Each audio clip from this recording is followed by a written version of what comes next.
میں نمازی اس لیے نہیں ہوں میری اکیلے کی جنت بن جائے، میں اکیلا جہنم سے بچ جاؤں، میں نمازی اس لیے ہوں کہ میرے گھر میں، میرے محلے میں، میرے علاقے میں، پوری دنیا میں کوئی بے نمازی نہ رہے۔ میری زندگی کا مقصد تیرے دین کی سرفرازی، میں اسی لیے مسلمان، میں اسی لیے نمازی، اس لیے ہمیں مدرسوں کو بھی آباد کرنا ہے اور مسجدوں کو بھی آباد کرنا ہے اور پوری دنیا میں علم کو، ذکر کو لے کر جانا ہے۔ ارے جاؤ گے؟ کون کون جائے گا؟ سب کھڑے ہو جاؤ، سب کھڑے ہو جاؤ، سب کھڑے ہو جاؤ، ارے سب کھڑے ہو جاؤ، سب کہو کہ انشاءاللہ پورا قرآن پڑھیں گے، پورا قرآن سمجھیں گے، پورے قرآن پر عمل کریں گے اور پورے قرآن کی تبلیغ لے کر پوری دنیا میں 5-5 مہینے کی جماعتیں لے کر جائیں گے، 4-4 مہینے کی جماعتیں لے کر جائیں گے، چلے کی جماعتیں لے کر جائیں گے، خود بھی جائیں گے، اپنی بیویوں کو، عورتوں کو بھی لے کر جائیں گے۔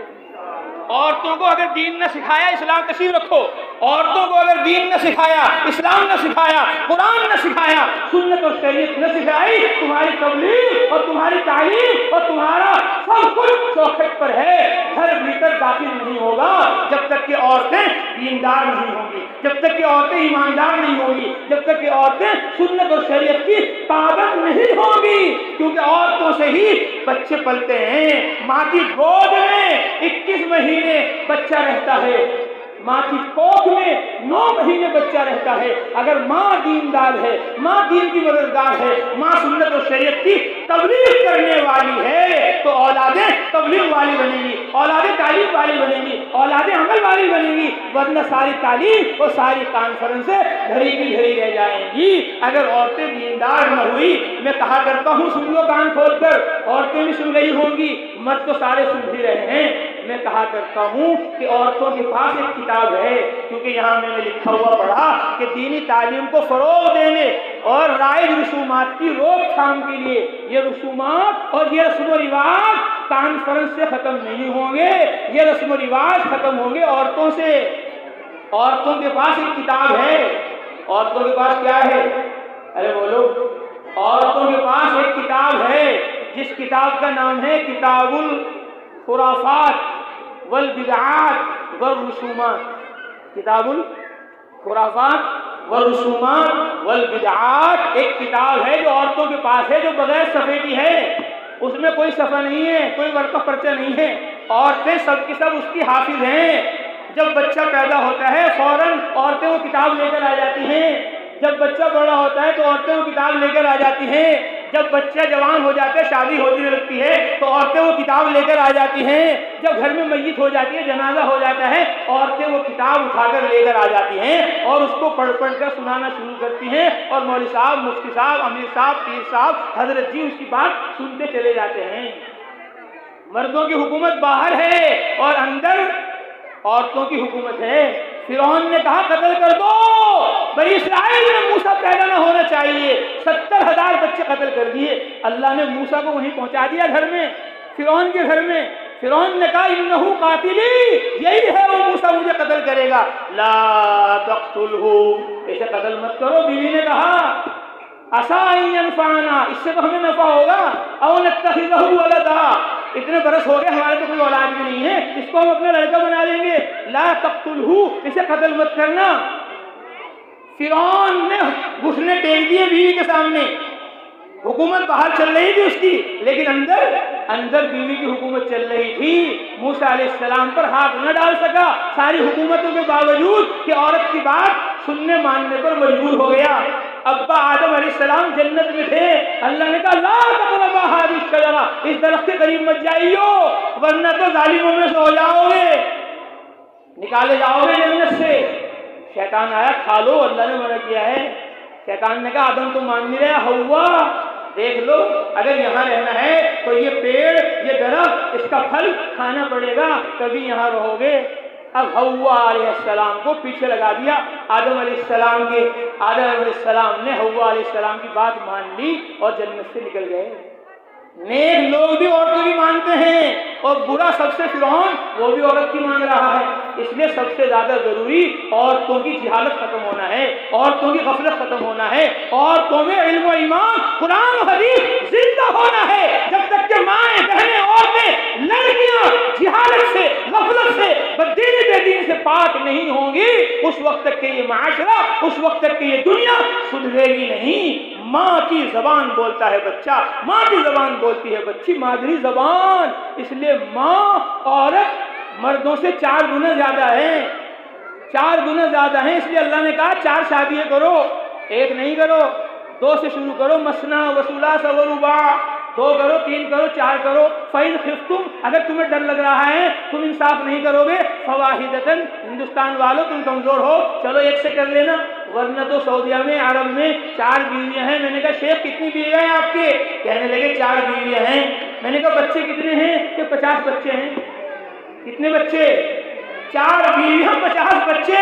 میں نے کہا روزانہ جھگڑا ہو رہا ہوگا وہاں، تو لڑائی ہو رہی ہوں گی گھر میں؟ اس نے کہا گھر میں لڑائی نہیں ہو رہی، سب کے چلے لگوا دیے میں نے، سب کے چلے لگوا دیے تبلیغ میں نے۔ تبلیغ کی وجہ سے الفتیں آ گئی، محبتیں آ گئی۔ کیا بھائی بھائی سے محبت کرتا ہوگا جو میری بیوی دوسری بیوی سے محبت کرتی ہے؟ ہم بچپن میں تھے، قرآن پڑھ رہے تھے، ترجمہ 4 پارے میں اللہ فرما رہے وَاعْتَصِمُوا بِحَبْلِ اللَّهِ جَمِيعًا، اللہ کی رسی کو مضبوط پکڑو، وَلَا تَفَرَّقُوا، آپس میں تفرقہ بازی مت کرو، لڑائی جھگڑے مت کرو۔ پھر آگے اللہ نے کہا وَلْتَكُن مِّنكُمْ أُمَّةٌ يَدْعُونَ إِلَى الْخَيْرِ۔ ہمارے استاد نے بتایا کہ اس آیت کا پہلی آیت سے ربط تعلق کیا ہے۔ فرمایا پہلی آیت میں اللہ نے کہا لڑو مت جھگڑو مت، اور دوسری آیت میں فرمایا یأمرون بالمعروف، اچھی باتوں کو حکم کرو، يدعون إلى الخير، خیر کی دعوت دو۔ یعنی جب تم مرد و عورت خیر کی دعوت دو گے، اچھی باتوں کو پھیلاؤ گے، بری باتوں کو مٹاؤ گے، تو لڑائیاں ختم ہو جائیں گی، جھگڑے ختم ہو جائیں گے، فتنے فساد مٹ جائیں گے۔ تبلیغ ہے، دعوت ہے جو فتنوں کو ختم کر دیتی ہے، لڑائیوں کو جھگڑوں کو ختم کر دیتی ہے، الفتیں مودتیں محبتیں پیدا ہو جاتی ہیں۔ اس لیے سب نیتیں کرو، ارادے کرو کہ انشاءاللہ اپنی بیٹیوں کو، بیویوں کو بھی حافظہ بنائیں گے، قاریہ بنائیں گے، عالمہ بنائیں گے، داعیہ اور مبلغہ بنائیں گے، خود بھی شہروزہ لگائیں گے، خود بھی چلہ لگائیں گے، خود بھی 4 ماہ 2 ماہ لگائیں گے، خود بھی اپنی بیوی کو لے کر 3 دن 10 دن راہ خدا میں جائیں گے، تاکہ ہماری عورتوں کی بھی جہالت ختم ہو، ہماری لڑکیوں بیٹیوں کی بھی جہالت ختم ہو، گھر کا ایک ماحول حضرت محمد صلی اللہ علیہ وسلم جیسا بن جائے۔ اس کے لیے ہمیں علم پر بھی محنت کرنی ہے، ذکر پر بھی محنت کرنی ہے، تبلیغ پر بھی محنت کرنی ہے۔ بہت اچھا عنوان یہاں مدرسے کے اندر رکھا گیا کہ یہ جلسہ تعلیمی بھی ہے اور یہ مدرسہ جلسہ تربیتی بھی ہے اور تبلیغی بھی ہے۔ الحمدللہ مظاہر علوم سہارنپور کے شیخ نے بتا دیا کیسے اللہ نے علم کی روشنی میں سمجھایا ہے، اور پیر صاحب نے بتا دیا خانقاہ میں کیسے تربیت ہوتی ہے، عصبیتیں مٹائی جاتی ہیں، اور میں نے بتا دیا کہ یہ علم، یہ ذکر اور یہ تربیت یہاں دمجھیڑی میں لے کر مت بیٹھو، بلکہ دمجھیڑی کو چھوڑ دو، دمجھیڑے کو چھوڑ دو۔ تم پکڑے ہوئے کب تک بیٹھے رہو گے؟ ارے تم دبا کر بھاگ نکلو اور راہ خدا میں جاؤ۔ جاؤ گے سب؟ کون کون جائے گا؟ ارے سب جاؤ گے؟ سارے عالم میں تبلیغ کرو گے؟ علاقے کو چھوڑ کر پوری دنیا میں جاؤ گے؟ ابھی رمضان گزرا، اس سے پہلے شعبان گزرا، اور رمضان میں قرآن پڑھا۔ یہ شعبان، یہ رمضان، یہ قرآن، یہ دمجھیڑے میں آسمانوں سے نہیں آیا، زمینوں سے نہیں نکلا، یہ مکہ سے آیا ہے، مدینہ سے آیا ہے، عرب سے آیا ہے۔ 25 صحابہ ہندوستان آئے، 25 صحابہ ہندوستان آئے، تب یہاں ایمان آیا، تب یہاں قرآن آیا، تب یہاں رمضان آیا۔ اگر وہ وہی مکے میں رہتے، وہ وہی مدینے میں رہتے، آج وہ ہم اور تم کفر و شرک کی دلدلوں میں ہوتے۔ 25 صحابہ ہندوستان آئے، 12 صحابہ عمر رضی اللہ تعالیٰ کے زمانے میں آئے، 5 صحابہ عثمان رضی اللہ تعالیٰ کے زمانے میں آئے، 3 صحابہ علی رضی اللہ تعالیٰ کے زمانے میں آئے، 4 صحابہ معاویہ رضی اللہ تعالیٰ کے زمانے میں آئے، 1 صحابی یزید ابن معاویہ کے زمانے میں آئے۔ 25 صحابہ ہندوستان آئے، تب ایمان و قرآن یہاں آیا۔ 12 صحابہ عمر رضی اللہ تعالیٰ کے زمانے میں ہندوستان آئے، جن میں 3 سگے بھائی تھے، 1 ماں باپ کی اولاد تھے، عثمان ابن ابو العاص ثقفی، مغیرہ ابن ابو العاص ثقفی، حکم ابن ابو العاص ثقفی، 3 سگے بھائی۔ انہوں نے ہمیشہ کے لیے مکہ چھوڑ دیا، ہمیشہ کے لیے طائف چھوڑ دیا، تب ایمان و قرآن ہمیں تمہیں یہاں ملا ہے۔ ہماری جماعت گئی مکہ، مدینہ، لبنان، اردن، بحرین، قطر، کویت، دبئی، ہماری جماعت تھی۔ اردن میں، جارڈن میں، عمان میں میں نے بیان کیا، میں نے کہا ہم سب جو مسلمان ہندوستان میں ہیں وہ سب عربوں تمہاری برکت سے ہیں۔ 25 صحابہ ہندوستان گئے، 12 عمر رضی اللہ تعالیٰ کے زمانے میں گئے، جن میں 3 سگے بھائی تھے، عثمان ابن ابو العاص ثقفی، حکم ابن ابو العاص ثقفی، مغیر ابن ابو العاص ثقفی، ان کی برکت سے ہندوستان میں ایمان آیا۔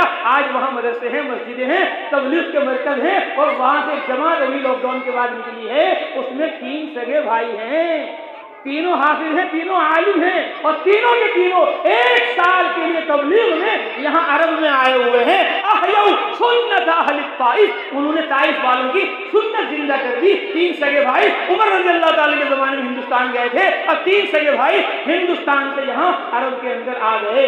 میں نے جب یہ بات کہی، ادھر سے ایک جماعت اٹھ کر آئی، کہنے لگی شیخ آپ تو 1400 برس پرانی بات کر رہے، 3 صحابی گئے تھے طائف سے، آج ہم 3 سگے بھائی طائف سے، مکہ سے، یہاں تمہارے سامنے ملک کے سامنے عمان میں بیٹھے ہوئے ہیں، ہم تینوں سگے بھائی ہیں، اور تینوں طائف کے رہنے والے ہیں۔ جس طرح 3 سگے بھائی عمر رضی اللہ تعالیٰ کے زمانے میں ہندوستان گئے تھے، آج